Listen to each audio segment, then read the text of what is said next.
here with another exciting pre-Cal Jam podcast, sponsored by our good friends at Standard Process in Palmyra, Wisconsin. But we also got one of our other sponsors on the line today, ChiroTouch, who has stepped up to the plate big time.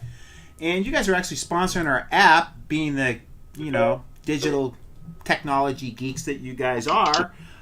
So I'm excited to have you guys on board this year at a bigger level, because you guys are mission driven down there at ChiroTouch. Robert Moberg. Sorry, I got to give you the proper introduction here.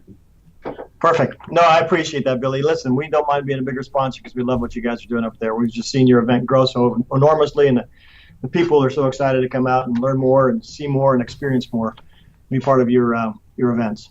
So we appreciate being part of it. Yeah, ChiroTouch is really focused on the chiropractic profession. We've got a strong vision, and it really says that we exist to enrich the lives of the doctors we serve, so that we can help them enrich the lives of the patients that they serve. So you probably help get a lot of stress out of their lives too. I mean, as far as getting a lot of the behind the scenes work done in a chiropractic office too, right?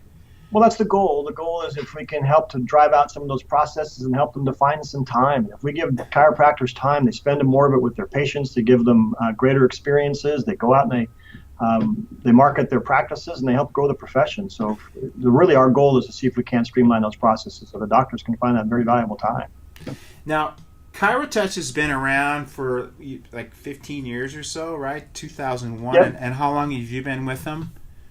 I've been here since 2008. And you kind of like, when you jumped on board is probably when it really started to kind of become more of I don't want to say business, but it actually, the business has grown a lot since you've been on board as the CEO, correct? Yeah, it's really been, listen, they built a great platform and a great product. They had a great dedication to the chiropractic profession, so all I had to do was come in and kind of enrich it. We had a great chiropractor was working with a wonderful engineer, and together they tried to create a really great software. But it became a business, and at some point in time, they just needed some help with somebody who had some business acumen. So I just simply became the third leg to a pretty wobbly stool that had two very good legs. And since then, we've grown. We had about 450 clients. I think we're just up over 13,000 now. Wow. So it's been an important role and an important responsibility for the company to make sure that we take to heart how we serve the profession. Now, you say you've got 13,000 users now. How many of those are in the U.S., and how many are in California, and how many are international? We're pretty much all over. We have about 140 to 150 international clients. So most of our business really is in the United States. And it's where we've really had most of our focus. Yeah. Do you guys typically do stuff as far as promote? I mean, you said you do 150 gigs a year. Do you do stuff overseas at all, or do you pretty much? Not so much. It's just grown virally out there, and folks that have the software, listen, we have a lot of people come from international markets to come to the United States and learn about chiropractic. So they see us at the events that we go to. Your event, I'm sure you'll have. Oh, yeah. I mean, we've got a huge proportion of people from out of the country. And there's just not as many deep solutions in the other parts of the world to be able to help them with their software. So when they see ChiroTouch as they're traveling, they take it back, and it becomes kind of viral out there. And so it's been good.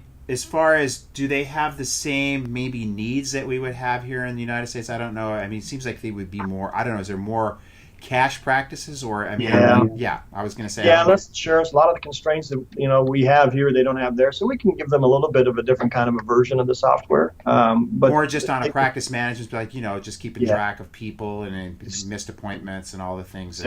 Right. They still want to take documentation. They still want to schedule folks. They still want to do some of that stuff that's necessary to make sure they can track their care well and keep them in good plans. Now, I've discussed this with Angela. I think one of the big things that ChiroTouch really has to offer, other than just developing great relationships and really helping liberate the doctors to be and enrich doctors' practices. But we talked about your data capture and how we could use that really to push the relevancy of chiropractic from a kind of a research and clinical research kind of model. Yeah. Why don't you explain that a little? Because how much research do you guys get in on a frequent basis? I mean, how many? Quite a bit. Billy, you look at the software and where it is in the marketplace, and just in the ChiroTouch platform, we have about 400,000 to 420,000 patient visits a day. that are going Jesus. through Chiro Touch systems out there, which is remarkable. That I is think that is remarkable.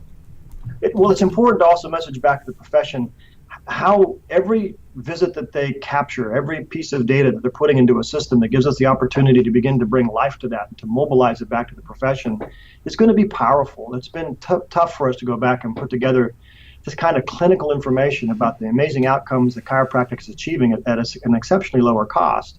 And we truly believe if we can bring life to that data, we'll begin to transform regulations and policy. We believe we'll enlighten a much broader market to hear about chiropractic and the great things that are happening. And I think data is going to begin to help maybe align us a little bit on, where do we feel care really is and what kind of outcomes are we achieving. There's something magical happening inside of chiropractic practices where you can be in an encounter with patients on a kind of frequency that chiropractors are to really help them transform their lives. So we're seeing some of those outcomes really much more remarkable than potentially sometimes doctors give themselves credit for.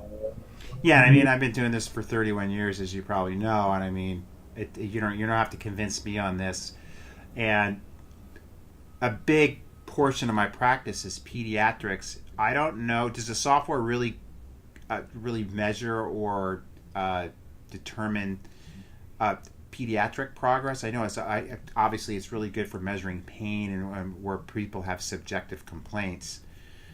It does also where we can incorporate some aspects of outcomes assessments and other things that will measure some more of those quantitative kind of outcomes.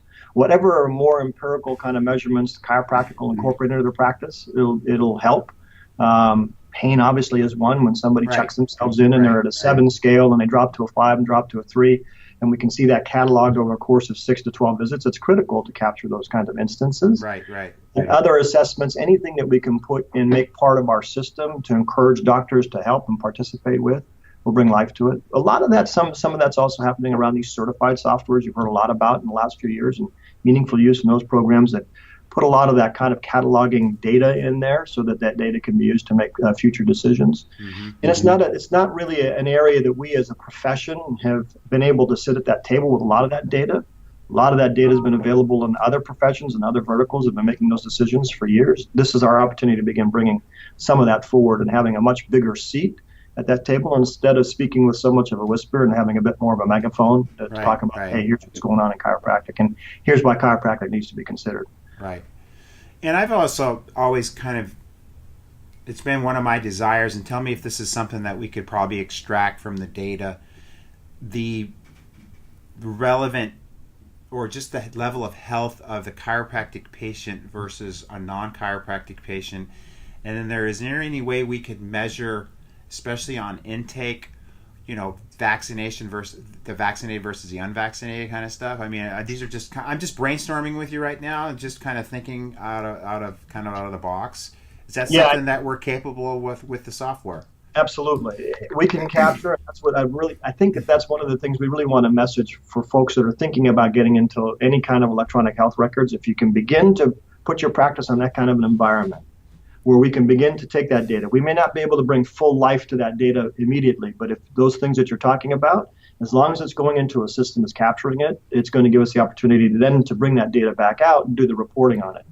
If you look at over the 15 years we've been putting software... But is that something that's in the software? I mean, yes. Whether the kids are vaccinated or unvaccinated? Yes. Okay, good. If you are on a certified system, now we don't require it in our basic system, but 50%, 55% of our users are on a certified software. It's a required piece of content that you have to capture. Okay. Are they on vaccinations, and what are their age, and when did they onset care?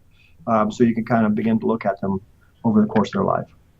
And then you'd also want to kind of somehow look at other health records. Is there any way you can access that? Sure. So we've got kids that are vaccinated. We'll see what kind of track record they have with ear infections and medical care, and then we're going to look at, say, a subset would be the unvaccinated chiropractic kids, and obviously we'd probably see a tendency for less allopathic medical care, and less pharmaceutical intervention. And look at it over time with longitudinality of care and how that's looked over the course of more of their life. Is anybody really trying to implement that yet, or is this just a kind of something that you're looking at down in the future? Well, that's something we're actively looking at, is how we begin to put that data into a depository that's going to give us the access to it to go back and do some of those clinical measurements. It's easy to go back and look at the business dynamics, so we understand Right, what of your course. VA, That's what your easy. sales, what your cost. Right. That's not so tough.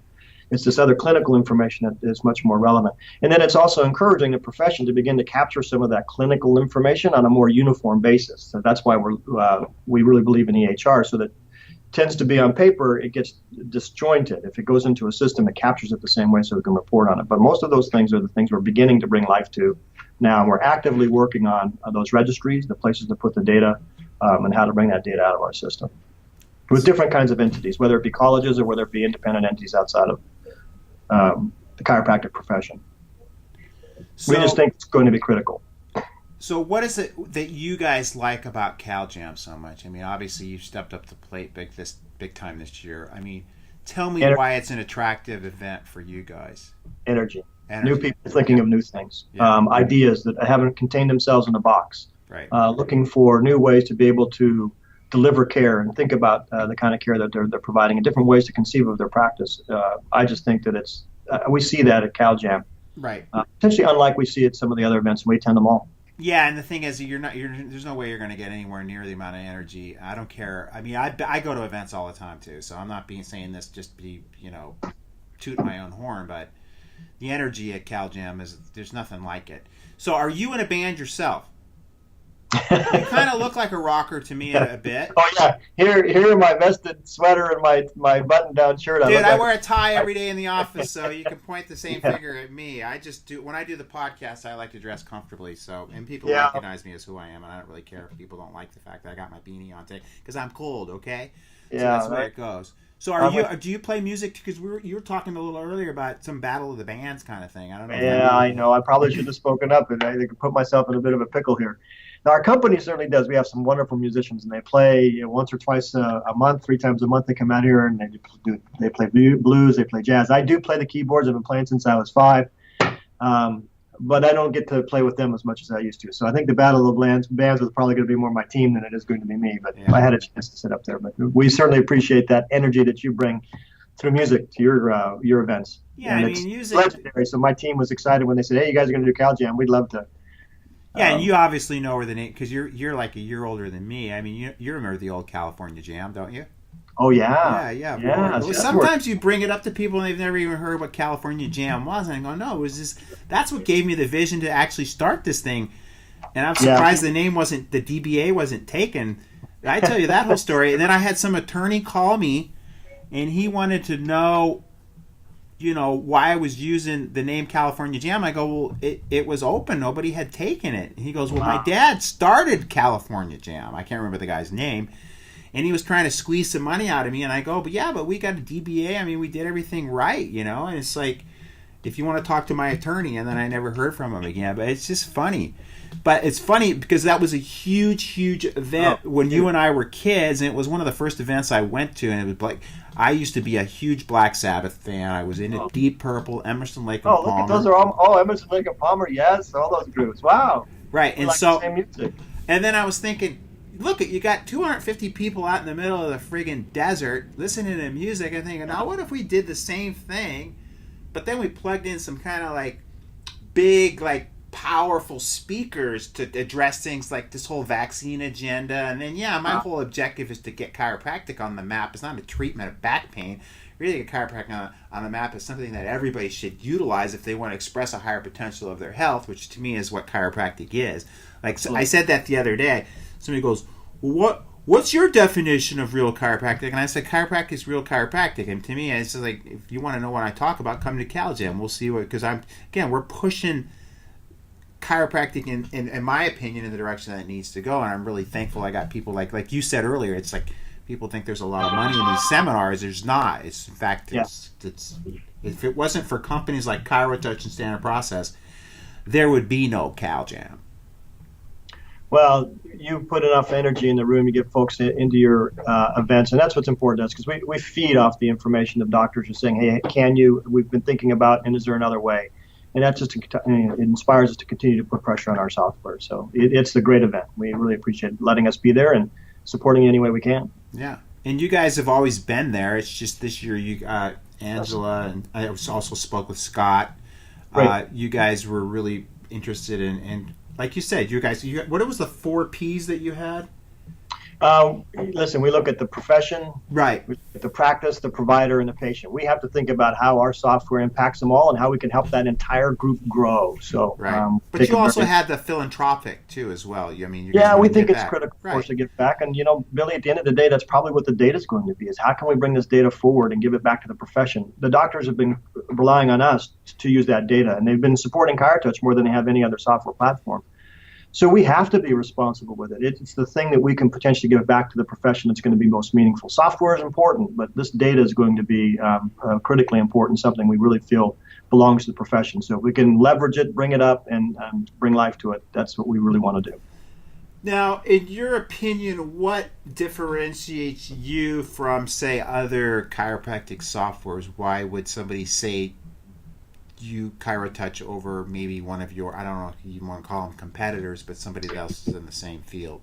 Yeah, there's a lot of software companies out there that are doing okay and doing well. Some of them not necessarily the size. We think we're heading towards some challenges. Billy, this vertical doesn't going to exist by itself. We're heading all of medical delivery and ultimately potentially even chiropractic towards this place, considered interoperability. And into what? This idea called interoperability. How does chiropractic play inside of general delivery of healthcare in the country? And one of the reasons why software systems are becoming relevant is because we'll be able to provide that information and provide connections back to those other professions. But it's going to take a pretty sizable company, somebody who has the infrastructure and has the capacity to make sure that the agenda for the chiropractic profession isn't lost inside of the rest of medical profession, and have enough data, have enough strength, and have enough clients to really send a voice for the chiropractic profession. And ChiroTouch is unique. As I said, we have between 12 and 13,000 clinics out there representing about 18, 19,000 doctors. So we have. How many people do you have in California? Oh gosh, Billy, I don't know. I have to go back and take a look at it. It could be 400 or 500. That's it. I think could be. I don't know. It could be close to 1,000. We represent California is a huge state, right? It's the biggest state. Yeah, what do we have? 10,000 chiropractors offices in California, something along those lines. Yeah. So I'm probably underestimating. I should have the number off the top of my head. We're probably closer to 1,000. Yeah. 1,000, 1,200 in California. So again, an important market for us. But most importantly, what's ChiroTouch different? Listen, our software is a bit more intuitive. We like the way it works. We work off of this concept of macros, but most importantly, we feel it's going to be important for us to kind of stand in the gap and be a very significant entity to help bring this message of data and help bring the message of chiropractic back into the all of healthcare, and so that we continue to get the voice that we need to have. Right. And have the data to support. And have the data to support what's happening. Yep. It's going to be. Like you said earlier, it's like we're going. We got to quit whispering. We got to get the megaphone out. And the reason we got to do that is because people are literally being maimed and they're being poisoned to death, and people are living substandard lives, and they're not living to their full genetic potential because they're living in an old, antiquated allopathic model. And if we can show our superiority, which I know we can, and if you've got the data to prove it, and then especially if we can start to document some of the vaccine shit that really bothers me and pisses me off the most, because I mean, the world has been brainwashed and snowed over by a pharmaceutical industry that is huge, and it's basically financed through the pharmaceutical industry. That's literally how we brainwash people. But if we've got data, rock solid data, because I hear that from people all the time. Well, show me your research, show me your citations on this. And if we've got it now, we can feed it back to them and say, hey, look at your vaccinated group versus our unvaccinated. Look at our chiropractic group versus the non-chiropractic group. And if we can start to prove that, it's beyond a shadow of a doubt, this is where we're going to really take that huge step to getting the realization of what both you and I know inside. I mean, I don't have to prove it to myself, and people, once they experience chiropractic with themselves or their family, they're pretty much converted. But there's a huge percentage of the population, 50% of the population wouldn't go to chiropractic if it was the last thing on earth that they could go to. And if there's some way we could convince a small percentage of those people, again, we're going to open up that bridge to get to that 18% level, or where we have critical mass and we can really literally take this thing to the world like we should. And that's what Cal Jam's always been about. It's about taking this, and that's just my vision of one way to do it. So Well, and the data is going to be the speaker. The data is going to help to bring that evidence because that's what that market is looking at. They're looking at the data. The data will communicate to future patients. It'll enlighten that market. It'll also communicate to the regulatory bodies out there. So we believe in that, and that's where it's been important for us to grow ChiroTouch. As we began to grow well, we began to realize we now have kind of gotten to this place of critical mass that you just talked about, Billy. It's transformed from simply being a software company to being this responsible entity to be a voice for the chiropractic profession. And how can we take this data that the whole market's entrusting us with and bring life to that data to begin doing what you just talked about, is how do we transform public opinion and regulatory bodies on what's happening inside of chiropractic and bring evidence to things that sometimes it's hard for the doctor to put his hands on. You have somebody walk in and put his heads down, you make an adjustment, you're not exactly sure what you've done. And data will help you to know you've made a huge change in the lives of those people that you touch. Well, and I say this all the time from the stage, is that, we live in this quantum world where we experience, or maybe have the capacity to understand maybe at the most 6% of what's going on around us.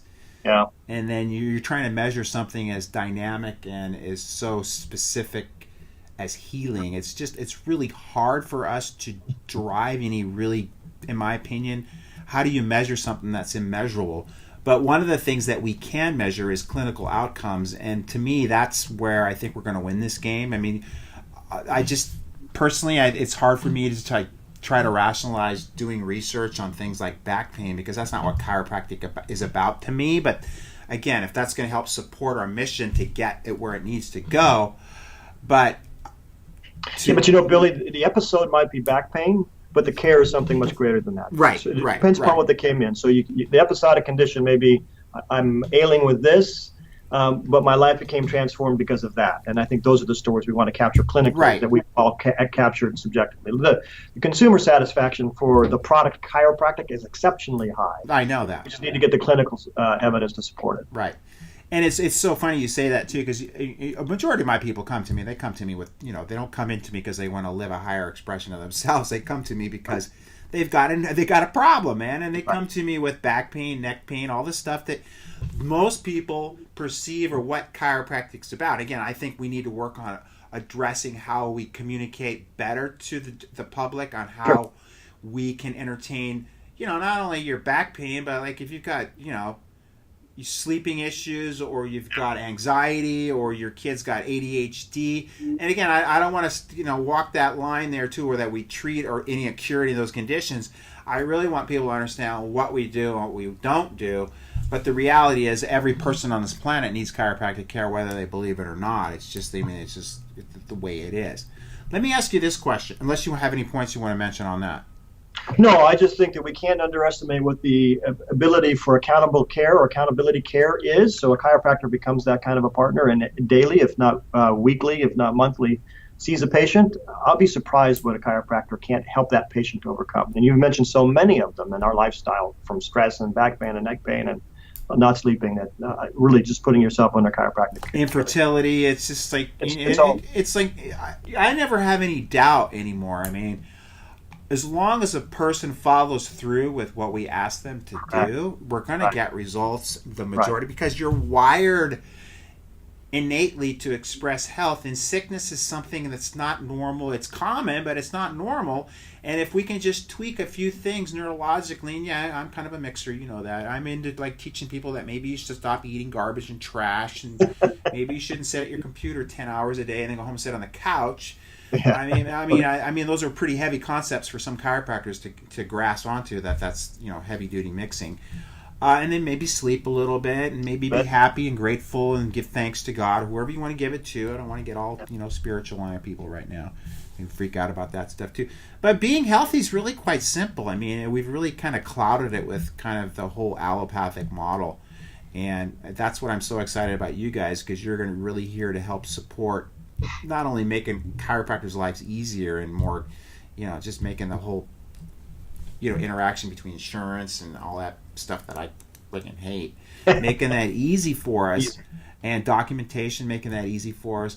But the whole thing with the research and the data, to me, is what I think where you guys are really just going to blow it up for the chiropractic profession. Yep. I appreciate it. It's important for us to lead there.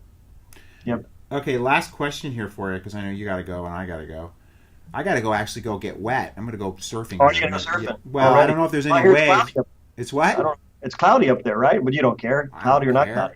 I got a nice thick The water's wetsuit. too wet.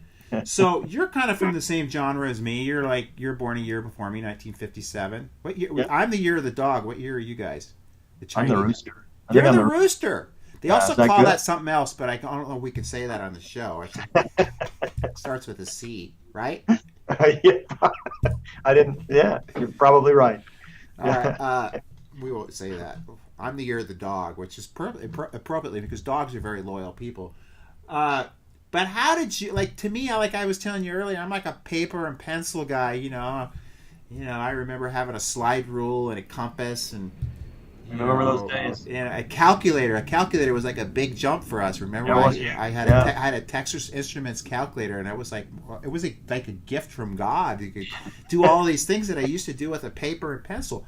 How did you get into computers? Because that's the furthest thing from my I used to be terrified to death to even open one of these laptops up, and let alone I had no clue. I don't type. It's so foreign to me, and I can't ever imagine it being a CEO of a huge software company. How did you go down that road? Well, I had no intention of being there either. Listen, I used to be the executive vice president for Petco for 12, 13 years. So my background was really business. So I didn't come in to be a computer guy. And, I don't know if I joined a computer company. I came in to be part of a profession. So when I was looking to come back into the workspace, I've had my own companies for a few 8 or 10 years and did okay there. My goal was to get back into something that I had a passion for. So I looked for something inside of alternative medicine, and this was right down my alley. So I was really eager to come into the chiropractic profession. Wow, and when I I didn't know that. Software said, how can I then help this software help the chiropractic profession transform itself, and how can I be part of the experiencing chiropractic care? So I came to be part of the company, saw the technology, and said, we have something kind of special here. So if we treat it well, we do it with respect, and we have integrity, then I think we can serve a profession for a long time. Right on. And then how did you get into alternative? What promoted you to be an alternative? I hate the word medicine, but my wife's a certified nutritionist. She talks about. Oh, okay. So you're married to that whole thing then. Yeah, right? Yeah. She lives it, breathes it. Doesn't understand how much knowledge she really does have. So she really had a lot of connections and affinity with the chiropractic profession and what they teach and how they.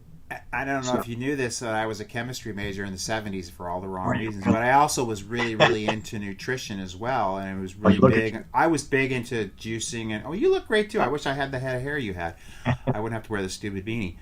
But that's why I don't understand chiropractors that sometimes don't want to discuss what people eat. I mean, if somebody's in a pro-inflammatory state from eating just garbage and trash, I mean, you can adjust them to your blue in the face, and you're not gonna help them as much as you could. Yep. And again, for me, it's like people come to me and they want to have what you have, and if you've got a higher level of vibration, which I have, I don't know if that's a good or bad thing, but sometimes it's just the way I am. People want to have lots of energy, and they want to have clarity of thought, and they want to be able to understand what's going on in the world. And so I talk about things, whether it's nutrition. I'm big on speaking about the vaccines and stuff, and so I'm excited that you kind of are married to that whole nutrition thing. So I was kind of wondering how you got led down the street. Let me ask you a question. Sure. What was the company Petco like? Because I mean, I love my pets more than I love probably most people. You do, what do you have? What are your pets? I have two Bengals, which are cats. They're wild. I have 2 wild animals in my house.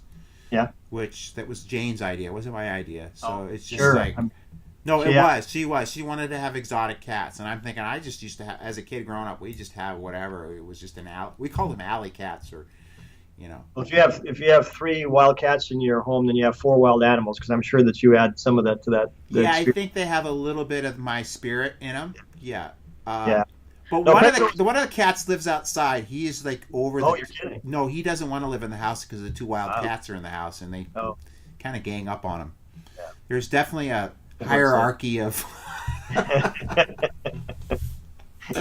He knows. He's figured it out. Yeah, there's a pecking order in the house. Absolutely, there always is. Pecking order. and the pets know it before we do. Decided to move outside. Anything else you want to say in closing, Robert? Great show, man. I thought this was going to be a hard one, but it flowed pretty darn easy. Yeah, you make it easy. So I appreciate the time. No, this is great. We really, again, thanks for letting us be part of your event. Thanks for No, you. thank you for being part of the event, not letting you. We're excited. It's a mutual beneficial relationship, and I want to keep it that way. So anything that I can do to help you guys and you can do to help us and literally help chiropractic get to the world is where we're at. I'm so excited that ChiroTouch is there for us and there for the profession, and they're taking this message to the world. Just keep having your influence on the market. It helps us all. Thanks, all right. Billy. And can I say this to you as rock and roll, since you're a keyboard Absolutely. player? Absolutely. Come rock on Cal Jam. Happy birthday, Cal Jam! It's our 10th anniversary, Cal Jam 10! Come out and party with all of us, Dave Asprey, Suzanne Humphrey, David Wolf. We're going to have the most awesome celebration, celebrating massive health, celebrating planet sustainability, and celebrating chiropractic!